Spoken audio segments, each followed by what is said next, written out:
Hey, Assalamu alaikum. This is going to be a video about my reversion story or conversion story to Islam.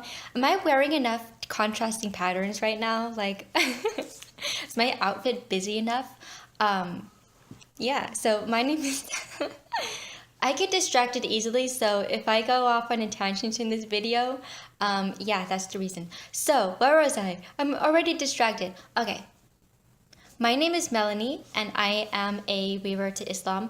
I'm American. I'm biracial and Vietnamese, and so I reverted to Islam in 2007, and I started to wear the hijab like officially full time in 2010. Okay, so when I was younger, I wouldn't really consider. Okay, just trying to figure out where to start. When I was younger, my parents put my brother and I in a Catholic school to kind of just introduce us to the idea of religion. And I went to that Catholic school from second grade to fifth grade. And my father's side of the family is Buddhist, and my mother's side of the family is she was raised Episcopalian, but she's not really religious at all, like no religion. There's some Judaism in my mother's side of the family, but no one really practices Judaism anymore. It's like for centuries, I guess. So in all my life, I wouldn't really consider myself I didn't really consider myself an agnostic, because with agnosticism you have to kind of like, I guess, think about it, like is there a God, is there not a God, what is religion, and try to make sense of all that. But I was introduced to the idea, the basics of religion when I was a child, the Trinity, and this is Jesus, and Catholicism, and Virgin Mary, and this is God, and this is a church, and all those things, and spirituality kind of things. But once I left that school and went to another elementary school, I just did not think about religion at all. Like, there was no place for religion in my life. I didn't think about God or just anything pertaining to that. And so I guess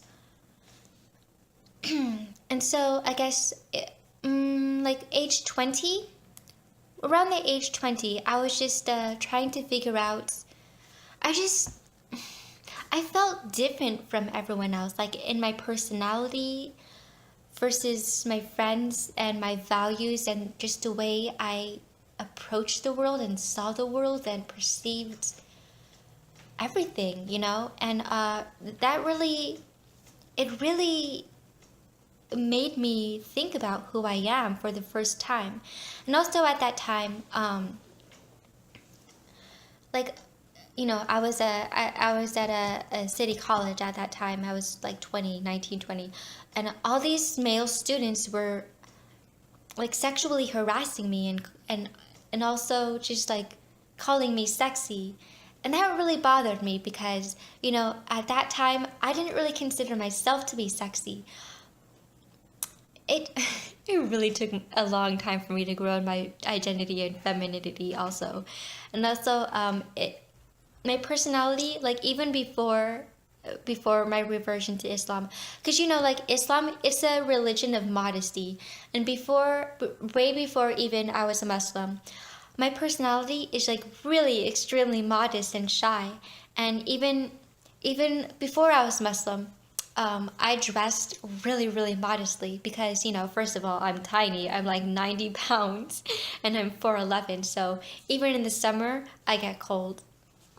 Because, in the buildings, they crank the AC up and it's like 30 degrees inside. So it's like, well, I gotta bring a sweater. But anyways, I'm going off on a tangent. Yeah, so even before then, I dressed like really, really modestly. For conventional reasons, I was always cold, and plus, I just didn't like a lot of attention on me. And I just wanted I wanted people to focus on different aspects of me rather than how sexy I am or attractive I am or whatever. Like, focus on how intellectual I am. And I'm still like that to this day. Um, but I just felt so different from everyone else, and it really made me think a lot who I am and what do what do I believe in and everything. And I just felt lost and didn't know who I was and where my life was going and what does it all mean and what is this society, you know? And so it was also like around my 21st birthday. You know, in America, that's when you're legally allowed to start drinking. And so it was like maybe a week or a few days before my birthday, my 21st birthday, and all my friends and everyone was like, "Are you going to go out drinking on your 21st birthday?" And I was like, "No. No, I'm not." And people were shocked, like, "You're not gonna go out drinking on your 21st birthday? Everyone does that. Like, what's wrong with you?" But you know, I just never had any interest in alcohol. Like, to this day, I have never drunk any alcohol, like, never. Any beer, alcohol, vodka, or whatever. I just had no interest in it. And so, like, the fact that people were shocked that I just had no interest in going out to a club or bar on my 21st birthday and getting drunk and, you know, doing that kind of thing, it just like, it really, I don't know, it just made me confused and angsty. It's like, why don't I fit into this world, into this society? Okay, so, and then, okay, just trying to think. I have an outline. I wrote it on a napkin so I just don't get lost and just keep rambling on about nothing or like going off on a tangent. So, okay, 21st birthday, sexual harassment. Okay, so I guess like the next summer, I don't know, like the exact timeline. Like sometime in the summer, I just, I was like I just found myself on an intellectual quest. And then I just started to ask myself questions about religion. I guess this is where the agnosticism came into my life, just like briefly. Um, and the questions I started to ask myself intellectually, because like I was on an intellectual quest, like me being all intellectual and all. I'm so smart. Anyways. So I went to the City College library and I went to the religion section, the anthropology section, and I started to look into the origins, that like the really, really basic fundamental origins of religion, like anthropology wise, like animism and I want to say anamorphism, but that I don't think that's it. But animism definitely, and just like how the idea of really, really preliminary ideas of spirituality came about. And I was just like trying to figure out the question, the big epic question. Did God create humans or did humans create us? But at that point, it wasn't really a spiritual question. It was like, I want to research this and be like intellectual and write a research paper just for fun and PowerPoint presentation and, you know, I'm really a nerd. Cite sources and bibliography. Yeah, so, but like, you know, so I was doing an intellectual quest on religion, but at that time, I was also trying to figure out who I was and why I felt so different in this society, in this world, and why am I different from everyone else? Why, like my personality and who I am, how I see myself.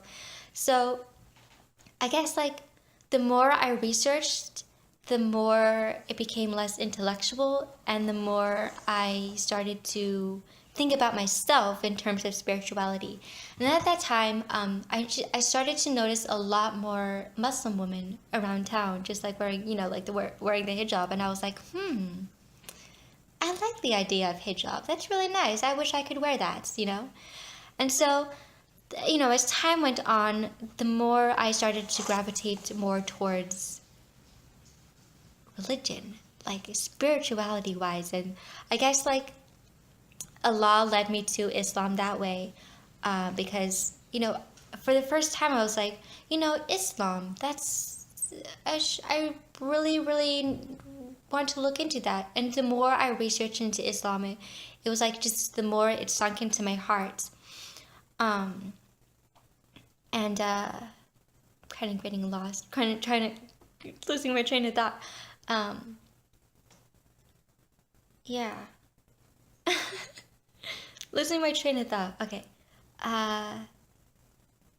Okay. Yeah. Trying to follow my outline.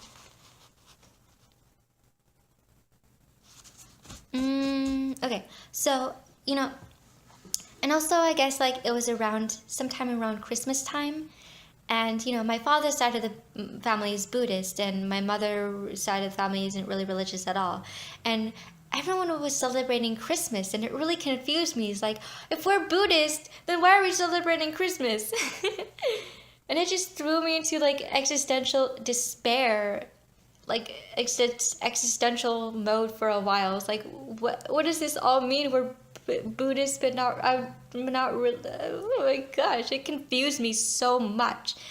And also, I just, the more I researched into Islam, the more I just completely fell in love with it. But I was trying to resist it too, because, once you convert to a religion or become a religious person, it changes your identity. It changes the way you view yourself and the way others view you. And, you like, I guess, start to wear hijab, or, it's a choice whether you want to wear it or not as a woman, but, like hijab and like abayas and, oh my gosh, Islam. And, there's all these kind of like ideas about Islam in the media, like Islam is bad, and, 9/11 and bad terrorism things. And it was like, wow.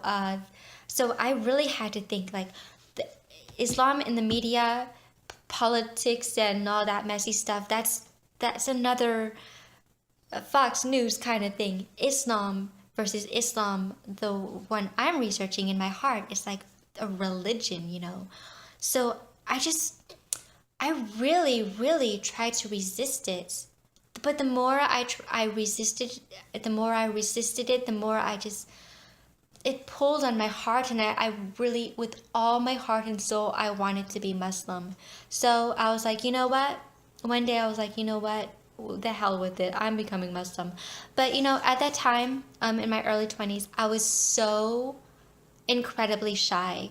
Like, my social anxiety and confidence in myself at that time was, like, in my early 20s, was, like, really, really... my social anxiety was high. So I didn't officially, like, revert with witnesses and everything in a masjid, or a mosque or masjid. I just said it. I said the shahada in my heart without witnesses. And I was like, what? I said this sincerely in my heart, so now I'm a Muslim. And also, just want to backtrack one thing. Like I said, my father's side of the family is Buddhist. And, at that time, when I was before I reverted to Islam in my heart, I was like, well, I'm Asian, so I should be Buddhist. Makes logical sense. And I looked into Buddhism for a while. It really appealed to me intellectually, but it just didn't grab onto my heart. And also, like, what is that? In the Quran, it says, don't follow your father's religion because it's because it's your father's religion. So it's like, yeah, okay, that makes sense.